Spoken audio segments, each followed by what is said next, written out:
Imagine करें आप गार के एक तंग हिस्से में पिछले 27 घंटों से उल्टे फंसे हो और आपकी लाख कोशिशों के बाद भी आप यहाँ से निकलना तो दूर बल्कि हिल भी ना पा रहे हो। ये कहानी है 26 साला जॉन एडवर्ड जोन्स की, जो आया तो इस गार में इंजॉयमेंट के लिए था, लेकिन इसे क्या मालूम था कि इसकी ये इंजॉयमेंट इसे मौत के मुंह में ले जाएगी। आइए जानते हैं नटी पटी केव की ये दास्तान रईस टीवी की इस वीडियो में। लेकिन उससे पहले अगर आप कमजोर दिल के हैं तो इस वीडियो को यहीं पर स्किप कर दें, क्योंकि इस वीडियो में एक ऐसे वाकये को डिस्कस किया गया है जिसे सुनकर बड़ों बड़ों के पसीने छूट जाते हैं। नाज़रीन, जॉन एक मेडिकल स्टूडेंट था जो यूनिवर्सिटी ऑफ वर्जीनिया से अपनी मेडिकल डिग्री कंप्लीट कर रहा था। पढ़ाई के साथ साथ जॉन को केविंग का भी काफी शौक था। ये अक्सर वेकेशन पर अपने ग्रुप के साथ केविंग के लिए जाया करता था। लिहाजा इस बार जॉन अपने ग्रुप के साथ यूटा की सबसे खतरनाक केव नटी पटी केव में जाने का प्लान बनाता है। नटी पटी केव में जाने के लिए 21 दिन पहले ही परमिट के लिए अप्लाई करना पड़ता था। लिहाजा इसी परमिट के लिए जॉन अपने छोटे भाई जोश के साथ अप्लाई करता है। 24 नवंबर 2009 रात के तकरीबन 8 बजे जॉन अपने ग्रुप के साथ नटी पटी केव में दाखिल होता है। शुरू का 1 घंटा इन सब के लिए बिल्कुल नॉर्मल था। इन्होंने इस केव की सबसे बड़ी कैविटी बिग स्लाइड को एक्सप्लोर किया। लिहाजा अब जॉन और उसका ग्रुप केव के इस पॉइंट तक पहुंच चुके थे जहां से उन्हें वापसी टर्न होना था। लेकिन तभी जॉन डिसाइड करता है कि वो इस केव के सबसे मुश्किल हिस्से बर्थ कनाल को एक्सप्लोर करेगा। बर्थ कनाल इतना तंग है कि आज तक इसे कोई भी एक्सप्लोर नहीं कर पाया। लिहाजा जॉन अपने छोटे भाई जोश और 2 टीम मेंबर्स के साथ इस बर्थ कनाल को एक्सप्लोर करने चल पड़ता है, जबकि बाकी टीम मेंबर्स बिग स्लाइड में ही रुक गए। क्योंकि इस केव में आने जाने का सिर्फ एक ही रास्ता था, तो जॉन को आगे से टर्न लेकर वापसी बिग स्लाइड की तरफ ही आना था। चूंकि ये फैसला जॉन का था, इसीलिए वो इन सब से आगे था। अब रास्ता इतना तंग आ चुका था कि जॉन अपने पेट के बल आगे बढ़ रहा था। इसका ख्याल था कि शायद ये बर्थ कनाल के एरिया में है, मगर असल में ये गलती से केव के दूसरे हिस्से कॉर्कस्क्रू में घुस चुका था। लिहाजा अब रास्ता मजीद तंग होता गया, इतना तंग कि जॉन अब किसी भी कीमत पर वापसी मुड़ नहीं सकता था। जॉन अब इस उम्मीद में आगे बढ़ता गया कि शायद आगे कोई चौड़ा पैसेज होगा जहां से ये वापसी के लिए टर्न ले सकेगा, मगर हकीकत तो ये थी कि आगे सिर्फ एक डेड एंड था जिसकी तरफ जॉन बढ़ता चला जा रहा था।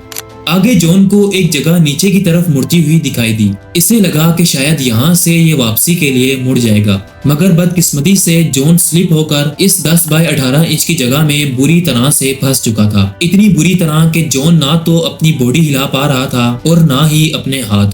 खतरे की बात तो ये थी कि जॉन इस जगह में फंसा भी सर के बल था, यानी इसका सर नीचे की तरफ और टांगे ऊपर की तरफ थी।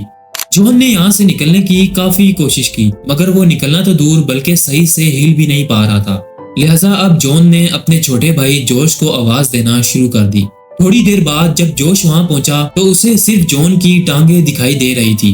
जोश जल्दी से अपने भाई की टांगे पकड़कर उसे बाहर निकालने की कोशिश करता है, लेकिन इससे जॉन बाहर निकलने के बजाय मजीद अंदर चला गया। लिहाजा इस पॉइंट पर जोश को लगा कि उसे रेस्क्यू टीम की मदद लेनी पड़ेगी।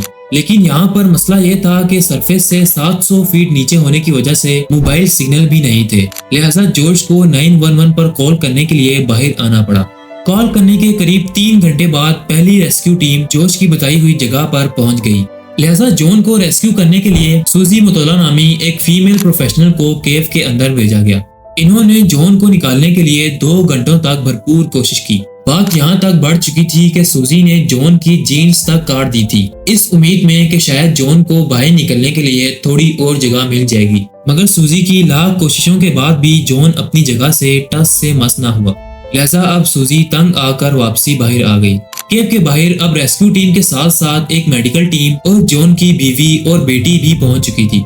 सूजी ने अपनी रेस्क्यू टीम के साथ बातचीत करके ये डिसाइड किया कि जॉन को पुलिस सिस्टम की मदद से बाहर निकाला जाएगा। अभी रेस्क्यू टीम ने ये डिसाइड ही किया था कि तभी मेडिकल टीम में से एक डॉक्टर ने रेस्क्यू टीम को एक बुरी खबर से आगाह किया, जिसे सुनकर रेस्क्यू टीम पर प्रेशर मजीद बढ़ गया। डॉक्टर का कहना था कि जॉन चूंकि उल्टा फंसा हुआ है तो इसके पास सिर्फ 10 घंटे हैं, यानी जॉन के उल्टा होने की वजह से इसकी बॉडी में ब्लड सर्कुलेशन बहुत स्लो है, जिसकी वजह से थोड़ी देर बाद जॉन के तमाम बॉडी ऑर्गन्स एक एक करके फेल होते जाएंगे। और सिर्फ इतना ही नहीं बल्कि इस दौरान जॉन को हार्ट अटैक भी आ सकता है। लिहाजा रेस्क्यू टीम ने बगैर वक्त ज़ाया किए गार में जगह जगह ड्रिल करके पुली इंस्टॉल करना शुरू कर दी। पुली इंस्टॉल करने के फौरन बाद जॉन की टांगों को रस्सी से बांधकर खींचा गया। लेकिन यहाँ पर एक और मसला सामने आ गया। जी हाँ नाज़रीन, यहाँ पर आप देख सकते हैं कि जॉन की टांगे एक ऐसी पोजीशन पर थी जहाँ पर वो बेंड नहीं हो सकती थी।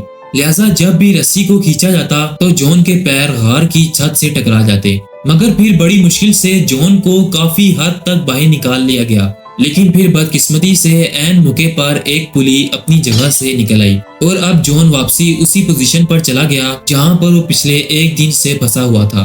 2 घंटों की लगातार मेहनत के बाद पुली को दोबारा से इंस्टॉल किया गया और जॉन को एक बार फिर से खींचा गया, लेकिन इस दफा भी पुली दोबारा से फेल हो गई।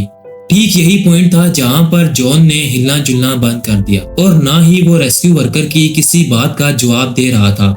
लिहाजा इस मौके पर एक डॉक्टर को जॉन की पल्स लेने के लिए भेजा गया, जिन्होंने 25 नवंबर 2009 रात के 11:56 पर जॉन को मुर्दा करार दे दिया। जॉन की डेथ के बाद ये फैसला किया गया कि बॉडी को वहीं छोड़कर पूरी नट्टी पट्टी केव को हमेशा के लिए बंद करके जॉन की कब्र डिक्लेयर कर दिया जाए। आज भी जॉन की डेड बॉडी उसी जगह पर मौजूद है और केव के बाहर जॉन की तस्वीर भी लगाई गई है, जो हर आने जाने वाले को इस बुरे इंसिडेंट की याद दिलाती है। मिलते हैं रईस टीवी की नई आने वाली वीडियो में, तब तक के लिए अल्लाह हाफिज।